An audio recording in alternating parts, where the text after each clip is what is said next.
Ganjar Pranowo, kalau saya melihatnya, dia ini representasi dari militer dan juga oligarki.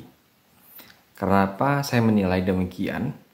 Ya walaupun Pak Ganjar ini latar belakangnya bukan dari militer atau pengusaha, tapi tim pemenangan nasionalnya, ketuanya ada Andika Prakasa, kemudian ada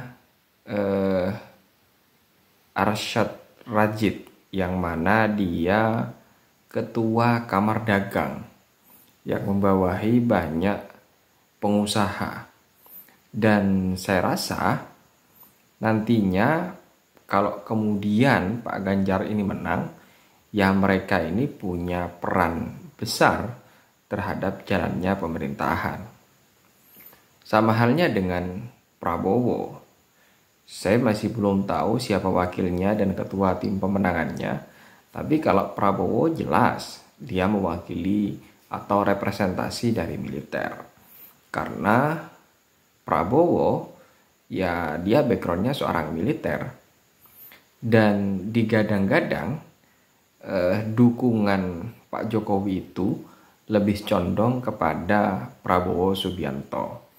Dan hampir sama dengan Ganjar. Ganjar didukung oligarki dan militer, Prabowo representasi militer dan didukung oleh penguasa. Nah, kalau pengen melihat bagaimana arah masa depan Indonesia, ya tinggal lihat bagaimana posisi atau kondisi sekarang. Bagaimana kondisi sekarang, apa yang Anda rasakan semuanya. Karena dua capres ini sama-sama ingin melanjutkan program dari Pak Jokowi. Ya, yang saya sesalkan ketika ada kebijakan itu lebih pro terhadap investor. Misalkan kasus di Rempang, kasus di Wadas. Ini mereka lebih mementingkan pengusaha atau oligarki lah. Kalau sekarang bahasa kerennya,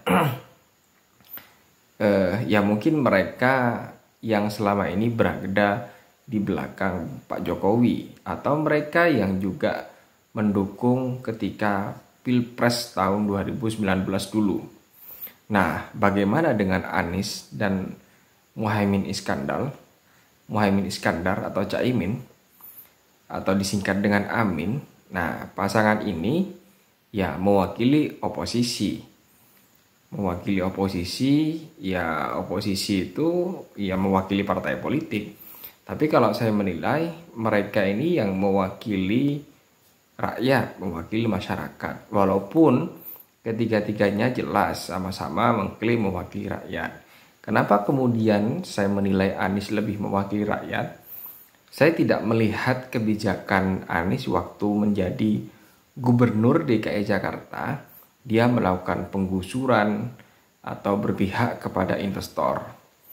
Nah, ini mungkin yang bisa dijadikan dasar atau salah satu indikator bagi kalian untuk menentukan pilihan ke depan antara Ganjar Pranowo, Prabowo Subianto atau Anies Baswedan. Tidak tepat kalau kemudian pemilih itu hanya dilatar belakangi karena suka. Karena kenapa? Ya kalau suka itu biasanya tanpa alasan. Menang atau dia itu siapa, dia itu bagaimana, yang penting suka. Yang penting cinta, akhirnya dipilih. Dan akhirnya menyesal di belakang hari. Tidak bisa demikian. Kita akan memilih presiden dan dia yang akan menjadi penentu bagaimana kehidupan kita di masa yang akan datang. Oleh karena itu, pilihlah dengan akal yang sehat, pikiran yang cemerlang.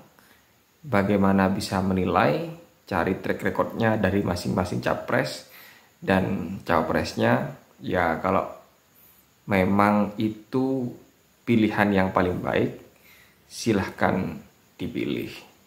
Yang jelas dari ketiga-tiganya, Anies Caimin mewakili sipil atau rakyat, Prabowo mewakili penguasa dan militer, representasi ya.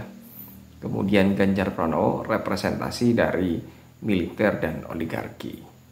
Ya, itu penilaian saya. Bagaimana menurut teman-teman sekalian?